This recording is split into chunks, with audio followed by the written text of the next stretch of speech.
Welcome to Operational Harmony, balancing business and mental well-being, where we achieve goals without sacrificing peace.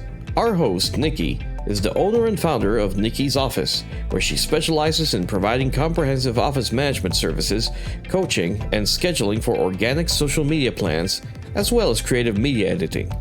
Her journey through mental health and entrepreneurship not only brings awareness, but also equips her with valuable coping skills.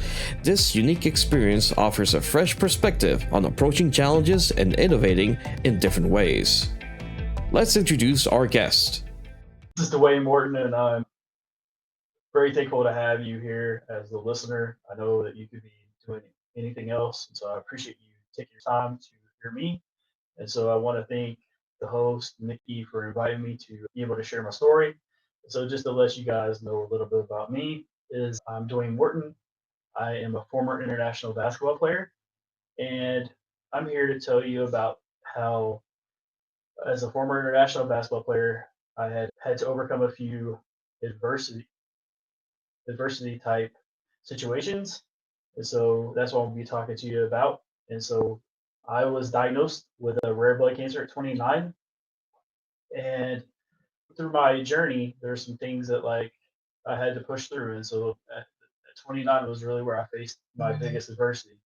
So then we'll be 3 years in May. I was involved in a police shooting as a bystander. And so I had been dealing with PTSD and survivor guilt. And so that's what I'll be talking to you mostly about. And then we'll talk about 2024, which is how I found out I was misdiagnosed with blood cancer and how I actually have become to take this journey from being misdiagnosed and having living my life on hold to now where you're going to get to see the Dwayne version, the 2.0 version, the show up to win version. You said you were diagnosed with a rare blood cancer. Like, how did that come about? What happened? Okay, yeah, great question. So I was living in Louisville at the time, in Louisville, Kentucky. And so I had just moved there probably less than a year. And I had actually I stayed with my fitness routine, still was like running, things like that. And what happened was I was going to work and I couldn't get up 3 flights of stairs. And I knew that that was an issue because I just ran 2 miles the day before. And to just kind of give you a little bit more of the backstory is one test led to another test. And that test led to, hey, we're sending you to an oncologist. And then it was like, why am I being sent to an oncologist? You're just saying I just have this, like I'm trying to figure out what I have.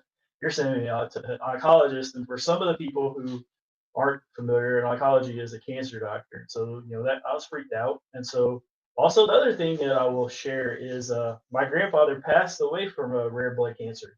And so that was part of the how do I deal with this? What can I do? Right. But yeah, so that's how I found out. Were you going through any treatments for it, or for those was it 3 years that you were going through that diagnosis, or? No, so it wasn't 3 years, it was 18 years. So what they did was I was told that I was 3 years ago was the shooting. But for 18 years, I was diagnosed in 2006. And so for all this time, I felt like up to 2024 is when I got misdiagnosed. But one thing would lead to another. But as far as treatment, I'm very fortunate. The type of blood cancer that I had was where they could only do like phlebotomies or bloodletting, um, which was just getting rid of blood. And so what would happen is my red blood cells would expand, and if you will look at it this way, if I was a barge that is floating on a river, right? And so if there's one or two, it doesn't situate the momentum, right? Barges and ships can go through that river. Well, but what happens if it's like 10 wide?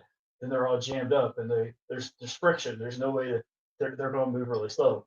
And so that's what was happening with me. I just phlebotomies, which for me, I was terrified of needles, and so I had to get over that fear too. And yeah, it gets very interesting. I had to face a ton of fear. So Yeah, I don't like needles at all, and I have to do this. I have to take shots every month, so it gets fun. But so going into getting, told that you didn't have that cancer, like what happened? yeah, so Nikki, what happened was in March of last year. Um, it's getting really close to be that anniversary, honestly. And so uh, I went in and I found out that my oncologist actually moved to Chicago. And that was like, oh, okay. Well, I really needed the treatment because if I was waiting for, I forgot what it was, but I think I was sick, like just had a cold. And I was like, I didn't want to bring it in on, cancer patients, stuff like that. So I waited till pretty much the last minute. But I was really tired and I really needed a treatment. And so I walked in there and I was like, "Hey, I'm gonna get this treatment, feel better." And they were like, "No, we have a new doctor, and like he prefers to see people before we do a phlebotomy." And so a phlebotomy is what I just said. It's just bloodletting. The listeners that aren't aware, and I left that office and I was pretty upset. I was like, "Hey, I gotta wait a week. It puts me more susceptible to a stroke or a heart attack." So for that whole week, I was freaking out. And then, it's kind of crazy, but I find out a week later that I'm misdiagnosed. And so, he told me, he was like, "I just do not feel you have this. I feel like you either have COPD or sleep apnea." And so he released me, and so I had to go back to my primary care doctor and get set up for a sleep study. Where was your mind after that? Because that's kind of like you're going through all these years thinking you could die at any moment, and now you're like, oh, it's just sleep apnea. Yeah, so when I first was diagnosed, they gave me like my parents and my brother. That's why I know that like this is a fact. It's like, and my brother just reminded me a couple weeks ago. I was first diagnosed with 5 years, like five, and then it was later on it moved to 15. But like that was the kind of things that. So, I mean, I was extremely, extremely grateful when I found that news. But I also was extremely confused because I've been told for such a long time. And so that's the thing is like I had prayed every night to get rid of this. And then when that miracle happened, I was like, "Are you sure?" Like that was my first words to the doctor is like, "Are you sure?" So, God granted me a miracle and I still doubted it. I mean, and that's what we do. That's what we do as humans, right? Mm-hmm. So it was a moment of hallelujah, thank you, but it also was a moment of like, I want to see the results. Like I need to see something. And so someone, I actually knew someone at the front desk, and I was like, tell them about it, about the situation. I was like, I just wish I could see some documentation. Like I need to see something where I can understand, wrap my head around it. But really, the whole thing is Nikki, is that whole 18 years I learned all these different things, and I'm sure we'll go into detail on that. But I just wanted to share, like, my mindset was better, but like my mindset took major, major hits over that 18 years. And so, I mean, you're getting to see what I call the show up to windowing. So you're getting to see my optimal mindset, but over the year is where that part built, and so it got built off of me being misdiagnosed and being healthy. So for me, I went through a lot growing up, and then I had some real hardships a bunch of years ago, and it kind of broke my mind, and I was in a very dark place for a very long time, right? And when I finally came out of it and looked back, I don't understand how I stayed alive half of it. Like, I don't understand where it came from for me to still be here. And when I came back into my mind and I could actually start doing things again and I could start, getting better, like me now versus 2020 even is completely different. So when you look back, do you have those times when you can go, oh, yeah, that was a really bad year, but this one was really good? Or it was all bad, but like my mind was starting to learn to look for the good, kind of a story. Yeah. So that So, this is a great question. So I would reframe like what you're saying. So for me to have the mindset I have, like I have to reframe everything. So Mhm. I'm not looking at things happening to me anymore. I'm looking at them. I'm not even looking at them to the aspect of they happened for me.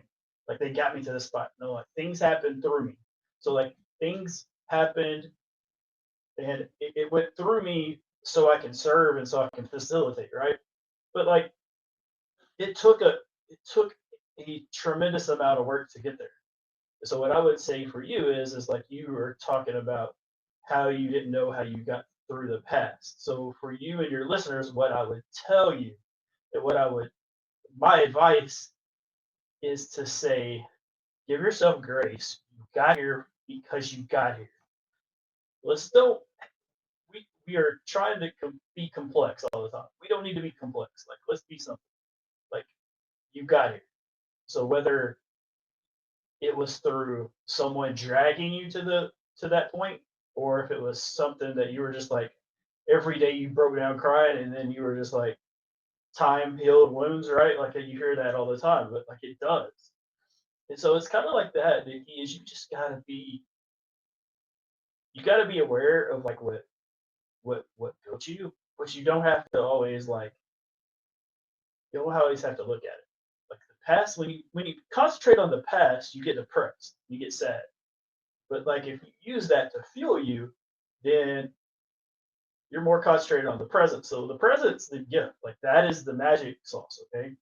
But what happens is usually we try to target our past, let it fuel us, and then we think about the destination. So just to let you know, like I take a runner's type mentality in my path, okay? So all I'm doing right now is like I am concentrating going forward. But all I'm doing is focusing on left foot, right foot, left foot, right foot. I'm not focusing on the destination. I'm just more focused in the direction that I'm going toward that destination. And I think what we do is us as human beings, we overcomplicate things.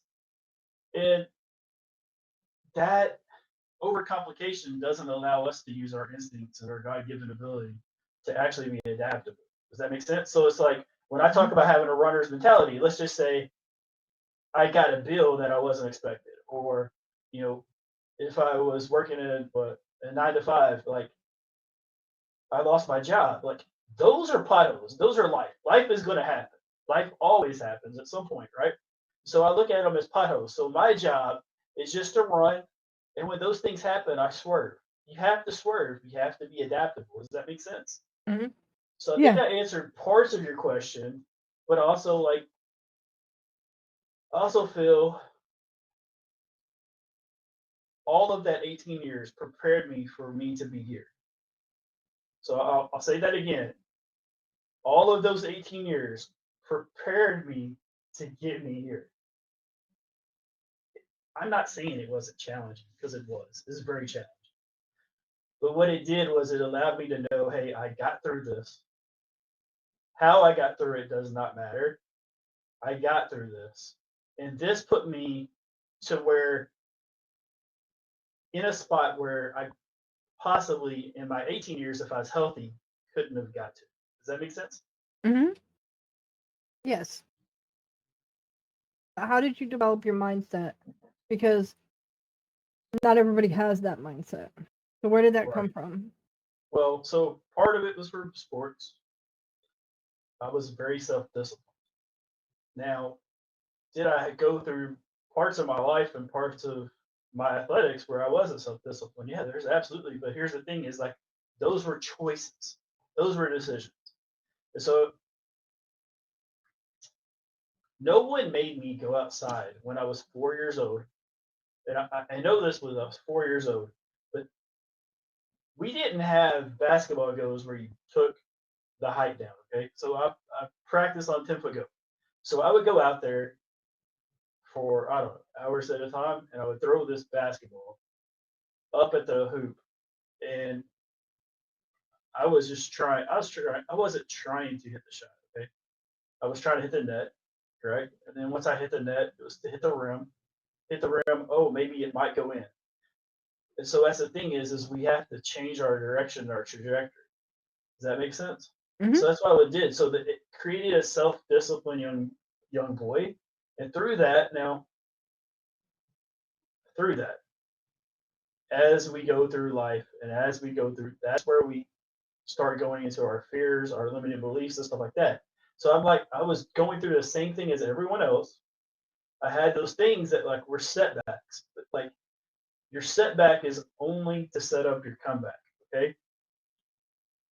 And so throughout my athletic career, there was these challenges, and either I met them or I didn't. But I didn't lose. That's what I was gonna say. It's through this, they weren't wins and losses; they were lessons. And so I either learned through my experience, I learned through someone else's experiences, and that's where I learned self-discipline. The more stricter self-discipline. Like if I want those type of results, then I'm willing to do X, Y, and Z. Does that make sense? And Yes. so that is how I actually got to the place I'm at, like where I got to go play basketball. Because my basketball journey is not the typical path by no means. Like I didn't play my junior or senior year in high school. Like I quit my junior year. My grandmother passed away. I didn't know how to deal with death. I didn't know how to deal with having somebody, a family member that I was close with, to like not be there. And so that's where I found my spirituality. That's where, I found my faith in God. And I think that's the turning point for me to become a better basketball player, to be more disciplined, to be more Christ-like, was really what fueled everything else. And when I accepted him as my Lord and Savior, that changed everything for me, because I found, hey, I wasn't doing it just for me. I was doing it for a higher purpose. I hope that really resonates with people, is that. And so I would go outside and do drills, and I would be like, man, there's no way I can go to college for basketball. Like, there's no way. There's no way I could ever, like, there is no way. There's no path. And what God told me to do was, there'll be an opportunity. I just need to be ready for it. And so when there was an opportunity, I was ready for it. And that's the thing. It's how I got overseas. It's how I signed to an agent. Like, all of that happened because I had to prepare. But God gave me the opportunity. I just had to be prepared for the opportunity. Where did you play? Where did I play? So I grew up in Western Kentucky. And I'm from a small town. I played at two high schools. I played 1 year at Marshall County, which is a pretty premier high school in this area. And then I transferred and went to a smaller school in the same district called Callaway County, and that's where I actually got my diploma. And so through this is what I was going to tell you, Nick, too, is I taught myself visualization. I didn't know what that was. Like, so it started as a kid a few years earlier. So whenever we learned how to type, right? Mm-hmm. I learned how to type, and then I would go and I'd see the words on like TV, and I would think about that keyboard. I'd visualize that keyboard, and I would remember where the letters went, and I would use my hands, right? And so what I did was I took that concept that I taught myself, and I applied it to basketball. So I would go and I would do my workouts in basketball, and then I would sit at home, in a lazy boy, and probably playing probably Nintendo or Sega Genesis at that point. I don't remember which one was out, and I would ice my knees because I had two really bad knees that would get swollen. And so as I'm doing this, I decided, like I probably shouldn't play video games. I probably should try to figure a way to like do the drills in my head. And so I did that. So I closed my eyes and I would do the drills in my head. See, unbeknownst to me, I found out that I get the same experience and confidence as if I was in my backyard doing the same exact drill. And in my mind, guess what? The shots went in. The shots always went in my mind. Like outside, the shots maybe would miss sometimes, but the shots always went into my mind, and so that was the thing. So I drove my confidence. It made me a better basketball player. And so that's really the most important aspect of it. Is like I basically did the drills twice. I'm sure your knees appreciated that you didn't physically do them twice. Yeah, absolutely. My knees loved it, and so it's just like this podcast. Like I would visualize that me and you having this conversation the night before, earlier today, just to like it gives myself confidence experience because I'm new to this. Like I'm absolutely new to this. I'm a completely raw, just authentic, and I know I have a high trajectory, but like I know I have to have a starting pattern too. While saying you have a high trajectory, there are a lot of people who are famous for speaking on stages and stuff. When you get the chance to go be on those stages, what does that look like for you? What are you going to be speaking about? Oh, I think it's overcoming adversity. I think it's that. I think it's using sports to show people how to overcome things like so my ideal client is someone who's an athlete or ex-athlete who's dealing with a diagnosis, medical, or dealing with like just a rut and just need help to get some momentum. Movement creates momentum. And so that was the thing is like I always moved. It might not have been a lot, but I knew I moved that day. It didn't matter if my parents or my brother or someone else recognized it, didn't matter. I moved. The trajectory and stuff is like I'm not worried about how it gets done. I'm just worried about allowing it. So when I get the opportunities to take them and not be scared, because that's the part that stops everybody's fears. Like I'm just gonna push through. Also, I'm purpose driven. I want to help people. This is not all about me. I have been either way you look at it. For me, I look at it as fortunately. Other people might look at it as unfortunately. I've had to go through two very traumatic experiences to put me where I'm at. And so it would be really sad. I would be really disappointed if my time ended and I didn't use my gifts and my talents for a purpose. But if I don't do it because I was scared, that's even worse. I had to learn that fear is holding you back, but your courage to keep moving is what everybody's going to see at the end of the day. They're not going to see how scared you were at 6 a.m. or whatever time you wake up. Of course, for me, it's not 6 a.m. But they're not going to see when you first wake up that you're like, oh no, I have whatever to do today. It's going, the courage you show and showing up and doing every single day is what people are going to see. So I have an exercise to teach people about courage. Okay,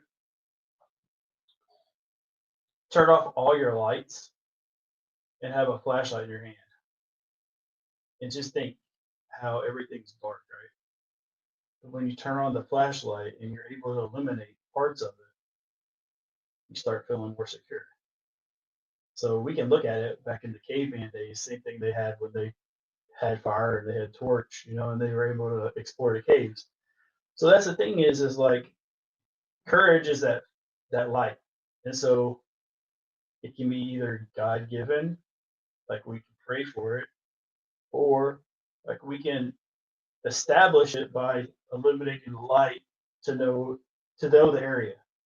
That before it was dark, we don't know the area. Hey, there's a table, the chair, or a shoe. Like just think of this. If I shut the light off in my bedroom and I just threw a pair of shoes out in the middle of the floor, like I set it like a trap, right?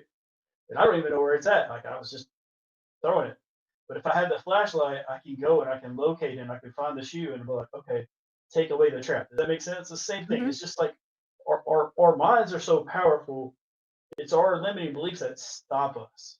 Mm-hmm. But our limiting beliefs are there to be there for security.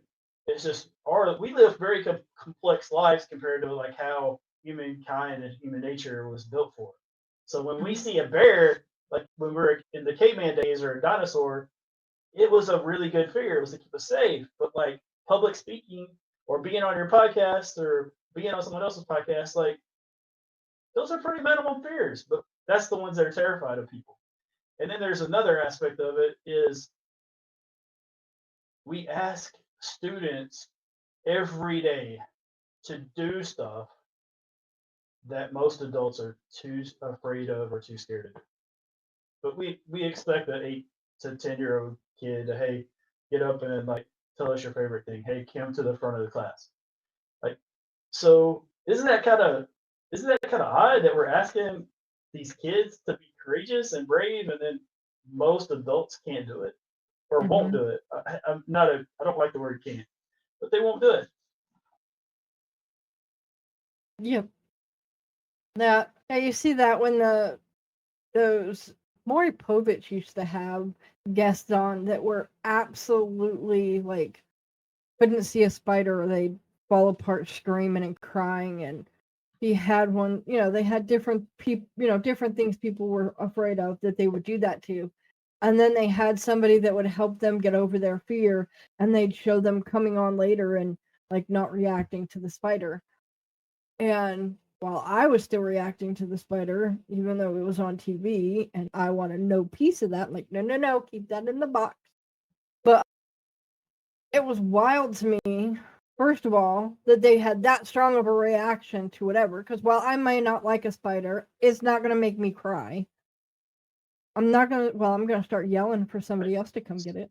So I used to be very fearful of snakes, and it took my friend who's a master hypnotist, and I want to share that because that's part of my mental health journey. Is I went through talk therapy, after the shooting. It didn't really do much for me. It actually like kind of pissed me off more than it really helped because I had to think about it going there and had to think about it. But also, hypnosis took it from like a level 9 or 10 to just even. I'm indifferent about it. I'm not. I can talk about it, all those type things. Where before, man, I didn't want to do anything. But just to give you my experience with hypnosis, I think everyone should do it. It allows you to overcome certain things, and it's invasive. That's the other thing. But the other aspect is like I was very fearful of snakes. And the very first day after I went through hypnosis, I actually sat and watched a snake at our family's pond. And I normally would have been like got cold chills and all that. And I just observed it. I didn't see it as like, oh, I want to go over and pet it or hold it. No, I didn't want to do that. And people who have pets for snakes or snakes for pets, cool. Like that's your thing. But like, I don't want to do that. I just want to know that if I see one, I'm not freaking out. Because when I was a kid growing up, if I saw them in a textbook, I would just drop the textbook. I was not a happy camper when we were like going over science class and they were like, and going over a snake, and I'm like, yeah, I just would drop the book and then I'd tune everything out. So, but yeah, so I mean, people who have fears, spiders, all that stuff, and so our mind is extremely powerful. It's us that like stop it. And so I wanted to share that because I think that's a really big part of my story is how I overcame it. And then that built this mindset that was already there and it just like strengthened it. All I did was I just went to the gym and just lifted and worked out whole body through this to build this type mindset. Okay. So when you help people, what is one little tiny gem you're willing to give away? Like, what is something everybody should do that they're not doing? And that when they get to you, it's the first thing you have to like curb or whatever. Okay, so first thing I do is I tell them to begin. You gotta have a start. Can't do anything without taking a first step. So that's the thing. Is like if they come to me, they're willing to take that first step. So I help them take the first step, and then we create a program that like works for them. So it's not even a program. I call it a playbook. So everything is a playbook to me. Everything is based off of sports or like for me, I like to use basketball. It's a playbook. You know, we have all kinds of plays and all these things are supposed to happen. But most of the time when we run a play, a lot of those plays don't really happen the way they're supposed to happen. Those, for the people who aren't familiar with sports, they just don't happen. The so I give people a set amount of plays. So like let's say I give them 30 plays. So out of those 30 plays, might be one or two that they don't like or that doesn't fit them. Correct? Mm-hmm. Like, let's say if I said, "Hey, you got to wake up at 4 a.m." Now, I don't tell anybody what they have to do. These are suggestions. These are guidance. So if I went and I picked up a self-help book that's behind me, and I read it and I applied everything to the fullest of the author's intention, the self-help book is going to work, right? Mm-hmm. So what happens is we don't do everything that the book says. We put our own little adjustment. So what I've done is I've created this program that allows you to pick and choose a little bit. They're not these big, huge things, but it's adjustability into people's lives. Mm-hmm. Okay. So I want to tell about the shooting, just because Oh, we okay. haven't really addressed it yet. So just to give people a better idea of the shooting is I was involved in a police shooting. I had my 3-year-old niece in the back seat. A criminal took a hidden gun and shot an officer, and through that there was a shootout. I got caught up in the crossfire as I was driving by, and so a bullet hit the truck. The bullet never hit me.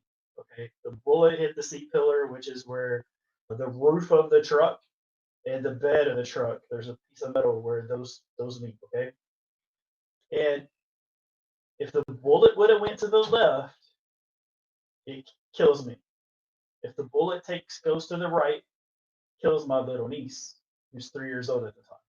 So I was dealing with PTSD and survivor's guilt for 2.5 years until I met the hypnosis. So I just wanted to kind of give you guys a better, broader spectrum. So when I found out I was misdiagnosed, I really was dealing with the aftermath of the shooting because I couldn't understand, well, what purpose do I have if I'm going to die? Because you gave me 15 years and I could live past that aspect. Does that make sense? So Mm-hmm. that's where my mindset was. Also, Nikki, there was these different things and challenges all through at 18 years that like were building blocks, like Legos, to how my mindset is now. So it was like I whenever I'm on a podcast and stuff, they say there's some people that are close to me say I don't talk about the challenges enough. I don't talk about the negative part. Well, there's a whole 18-year span. I take the parts that are usable and positive, and I use that to create my Lego castle. Mm-hmm. But I don't have to go talk about the dragons that I slayed. Correct? Like Right. they're there. I promise they were there. There was times where, you know, there was times when the girlfriend broke up. There was times when the rent couldn't get paid because like I was sick and I wasn't able to work. I mean, there's things that like people just don't understand. There was all types of challenges. I just wanted to be. I'm a very transparent person. I'm telling all this. Like it's all going to be in the book, but most time I don't have enough time to really go into that type of detail. So I just wanted to let you know and let your listeners know, like there was challenges. There was tons and tons of challenges. There's days that like what I want to emphasize the most important thing out of all of this through the challenges. I never was suicidal. Never once. I knew that other people had it worse. Whatever my nightmare is someone else's dream. And there's an aspect of like in my past when I played basketball, when I was on the trip of being overseas and playing basketball, I met this young boy who was 5 years old at the time. So at 19 years old, I learned my number one lesson in gratitude. And so this boy had not eaten in 3 days, and he had eaten rocks, so his belly didn't hurt.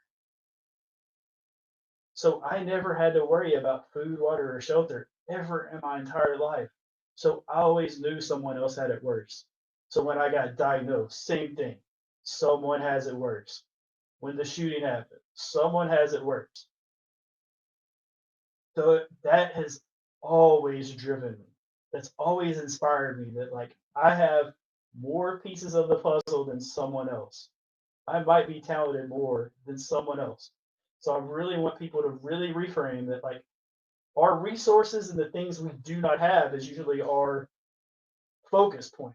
But we really don't need to focus on what we don't have. We need to focus on what we have so we can build what we are dreaming to make. Hey everyone, thanks for sticking with us. Before we dive into our next topic, I just want to take a quick moment to remind you to like this video, subscribe to our channel, and hit that notification bell.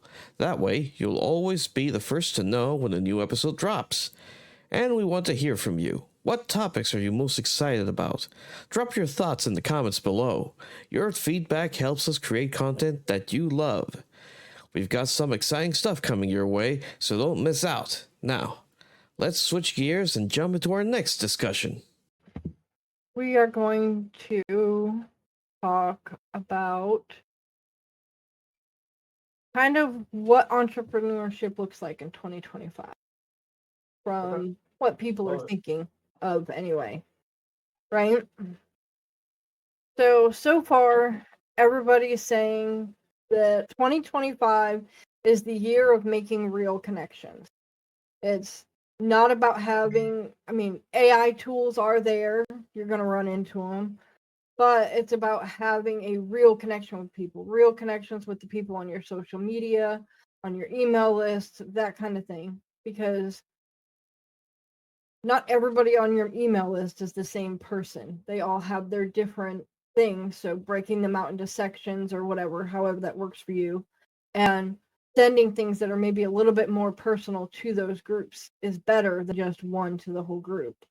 Or on your social media, making sure that you're replying to people that comment, saying, oh, thank you for being here, or whatever their comment is, maybe making more points on it, or just interacting with the person.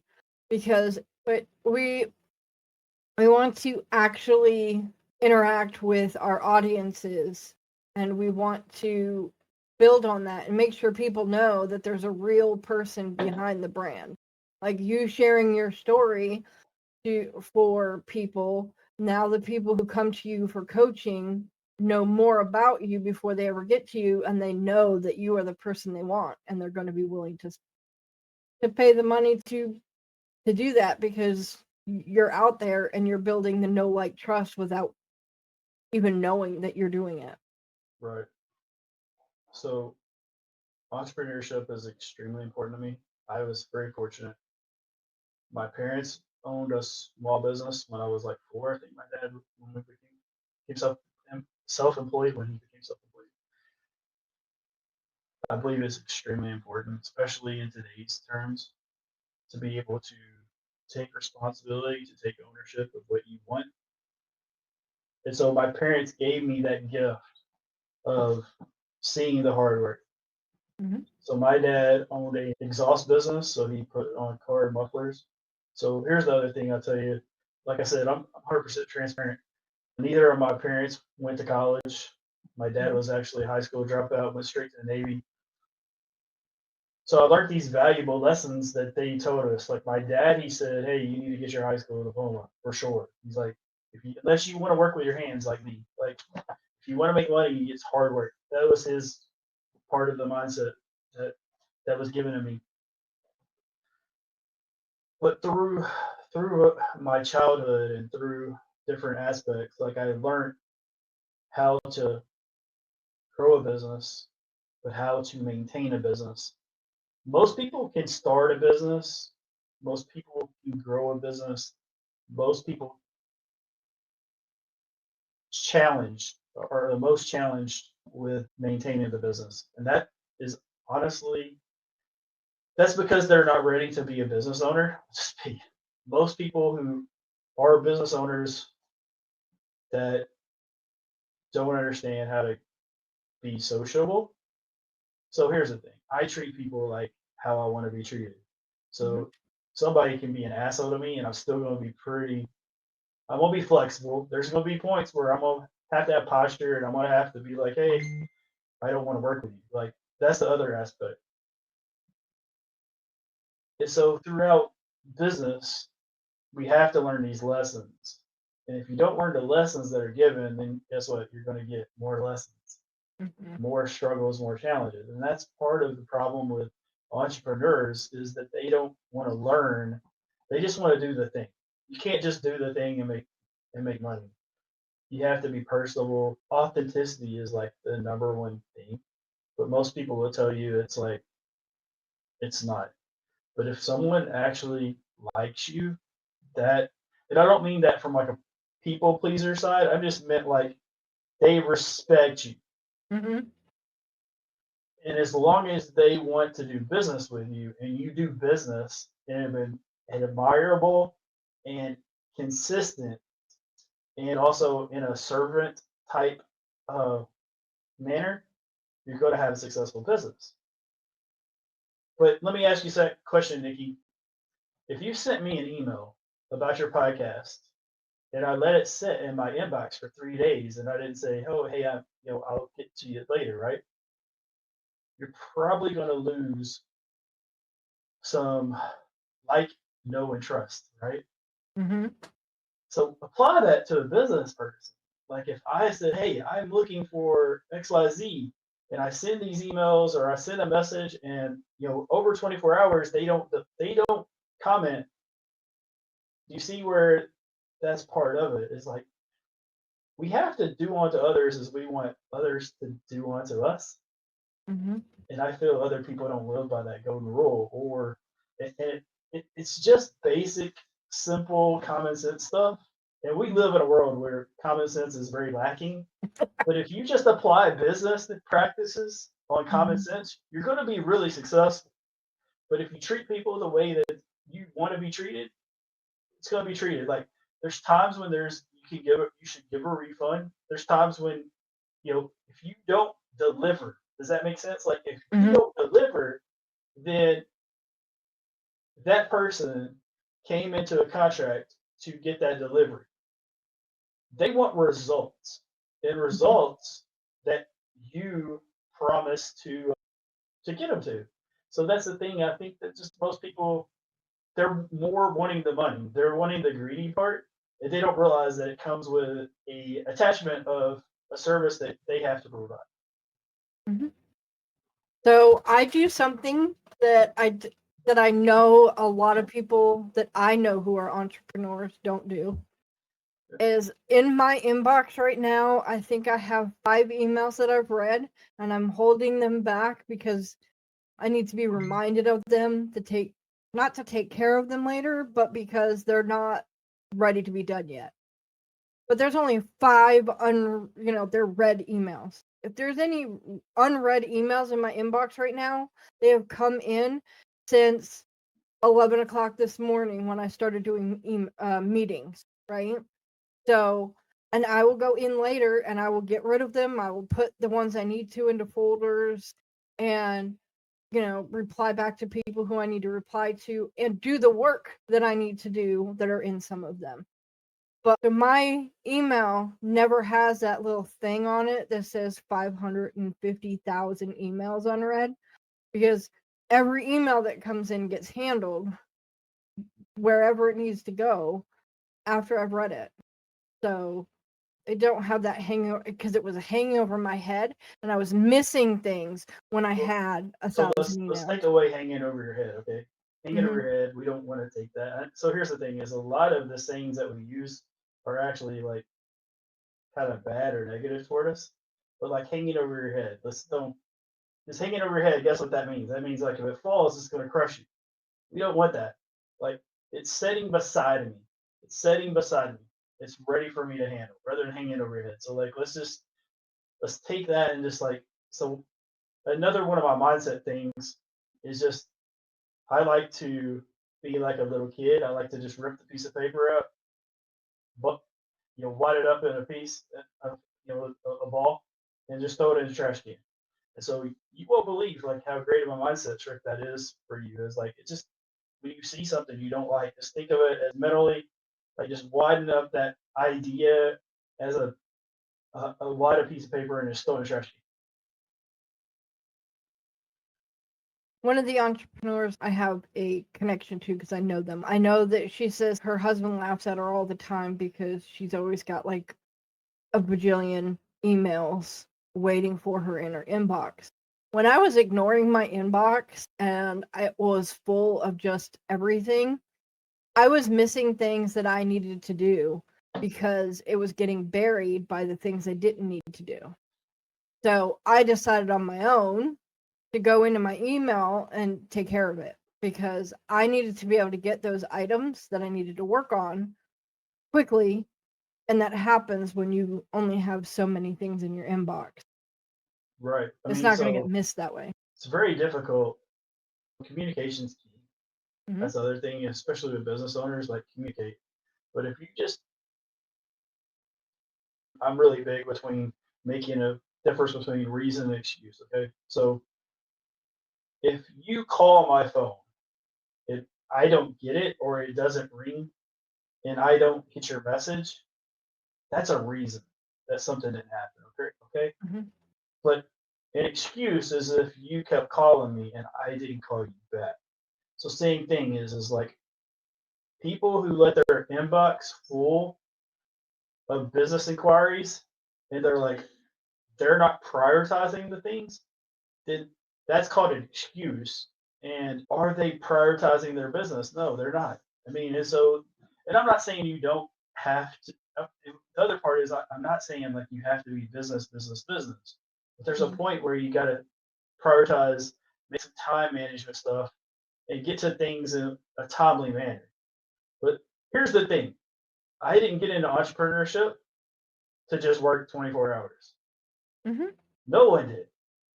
But there's a lot of us that work a lot of long hours, but we you know we did it for the time freedom. We did it for our family, ourselves. Some of us like to eat a lot. Some of us like to eat different things. That's the reason we're doing these things. We like to have a roof over our heads, things like that. So I think that that's very important. Is when people struggle with doing the simple business task. Is what am I prioritizing over? I can't prioritize a Netflix show. I can't prioritize like watching you know, a football game or a basketball game. Does that make sense? Like Yeah. you gotta, you can take the time to do it. You just have to make time to do the other stuff that's going to help your business. As an entrepreneur yourself, do you have, this says side hustles, but other, you have your main thing maybe that's coaching. Do you have other things you're doing to keep money coming in case the main thing? Nikki, I'm glad you said this because this is part of my story. You know, so I did network marketing for years because I had to. I had to have a team built around me to be able to do things. And so I think the problem with people is like they want to judge what someone else does. I feel like that's like it's a trash mindset. It's a thing where we don't know what other people are going through. So it's Mhm. really hard for us to be able to say, "Oh, I don't like this person. They shouldn't do this." Or like the other thing is like I don't talk about doing sales. I don't do sales. I do service. But yeah, I know. But the other thing I was going to say is your network is your true network. Like, man, my network is insane. You would be so surprised at the names that are in my list and who I'm one person away from knowing. I'm one person from Donald Trump. I'm one person from Michael Jordan. I'm one person from all these big names because I've known these people and I've built those relationships. So as I'm growing this, getting ready to launch a 501c3, I've got these relationships already built to Mhm. be able to magnify my reach. And so that I think that's really important. And you have to be consistent at doing something. Like I was talking about earlier about the runner's mentality, like left foot, Mhm. right foot. Like that's consistent movement. So for some people, that's making one phone call a day. That's either giving one business card out. Like all these things are just consistent actions that grow on and grow on and they get people into bigger steps. And so I want to really challenge people out there to like find something that you can do every day, small steps to increase your visibility. So I love automation. Okay. I love automation software. My friend owns an automation company.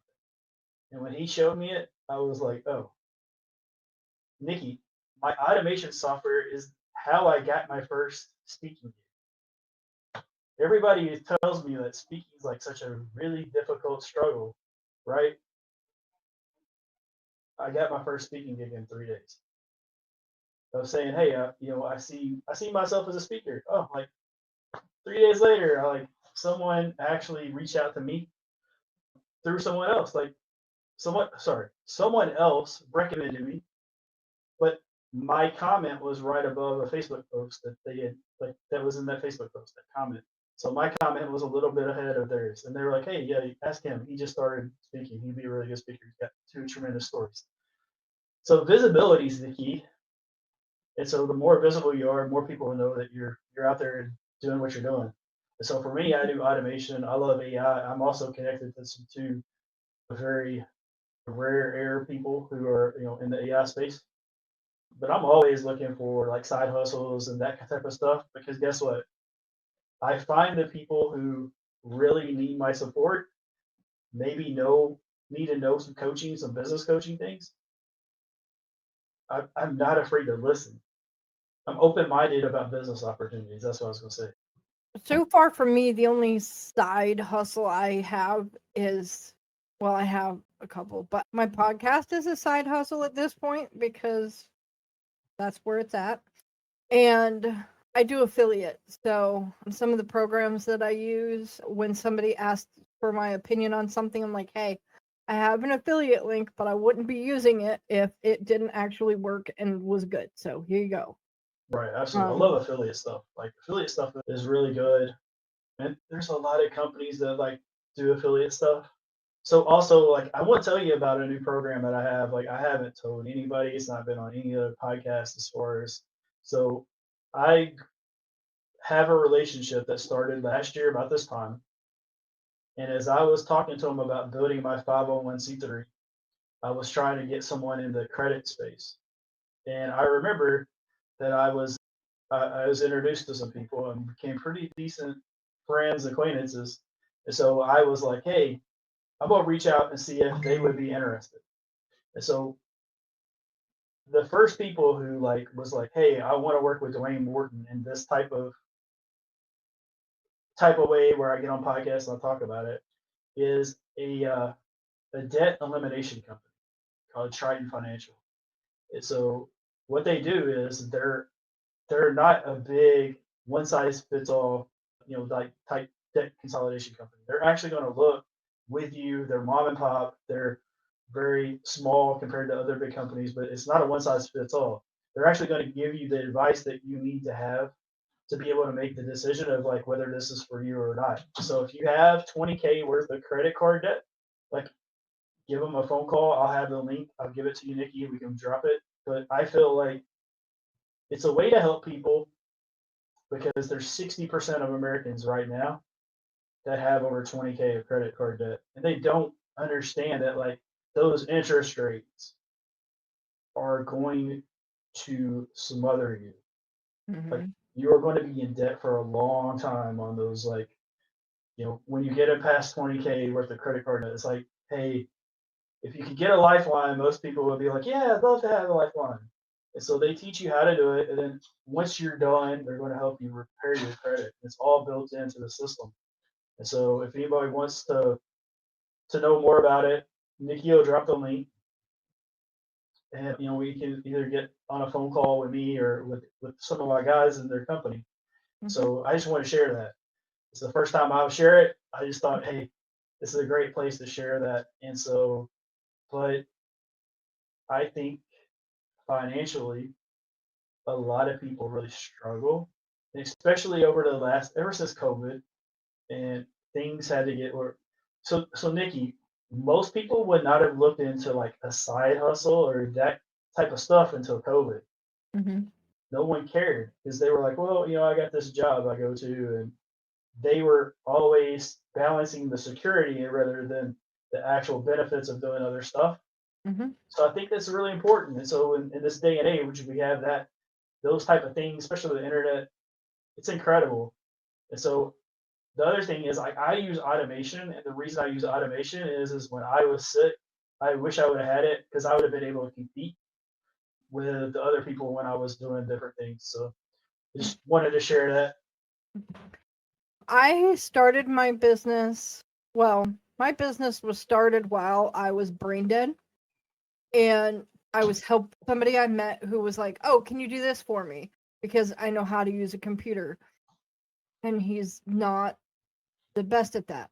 Well, he was always trying to give me things to do, and like the smallest tasks would overwhelm me and take forever to get done.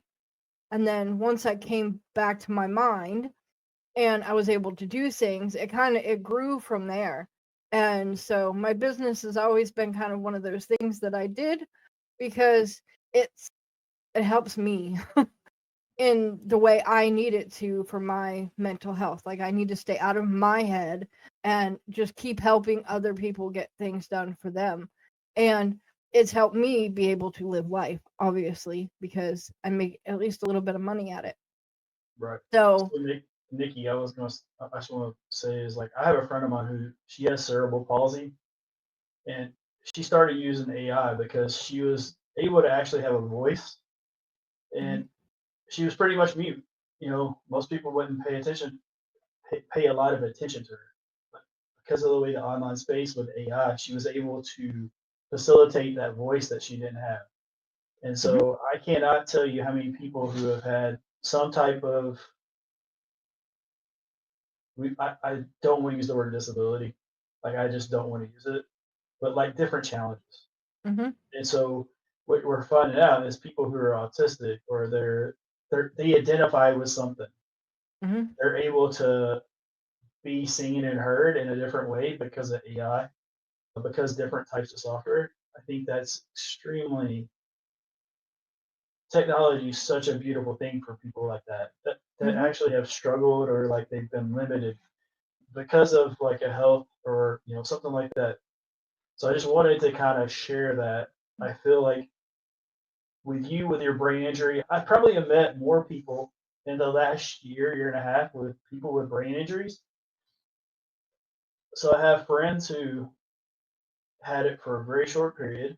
Then I've had friends who have had it for a longer period, and it was actually really had changed their life. And so my mother,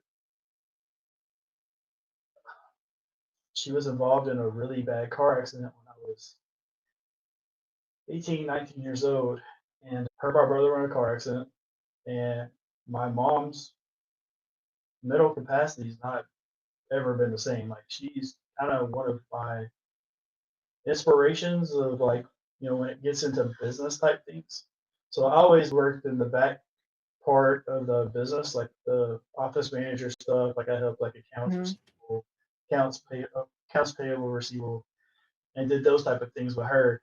I love math, so that was kind of part of it. But my mom, when she had that car accident, she's had to have a couple of back surgeries, a neck surgery, and so she's had these challenges. But her short-term memory has always been something that's been a struggle. And so in the last year and a half, I have been reminded by great people like yourself that remind me about the situation that my mom was in, or my mom is in, right? And so it is not lost on me that other people face different things and have to go through a different challenge to get to whatever they're doing. And so I just wanted to share that, but I also wanted to tell people I am so mindful.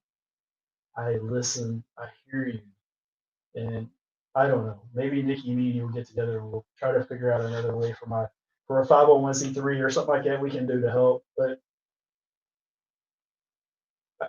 I think I need to build the financial part first. But I mhm, feel like that's maybe like a next step. But I want to be able to help people. Like that's the whole thing. And like you just made me really think of like, hey, there's a part of a story about my mom had a brain injury and through a car crash, and like there's so many auto accidents that happen all the time. I actually have a friend of mine who's become a really good friend of mine who had more of a short term brain injury, but like she has resources that I most people don't have to, and like the network. So maybe me and her will get together and figure out something to do for everyone. So thank you for having me. Like, I appreciate it. Thank you for the listeners for giving their time. I am building that program. I call it Show Up to Win. And so I tell people I don't just show up, I show up to win. I'm showing up with the intention of winning in anything I do. I want to be, I want to make a clear intention that like I'm showing up with intention. Like, and that's not bad. That's the other thing. Like, it's not being arrogant or anything like that. It's just, hey, like when we do things, we should do things with an intention of getting whatever the things that we need or want.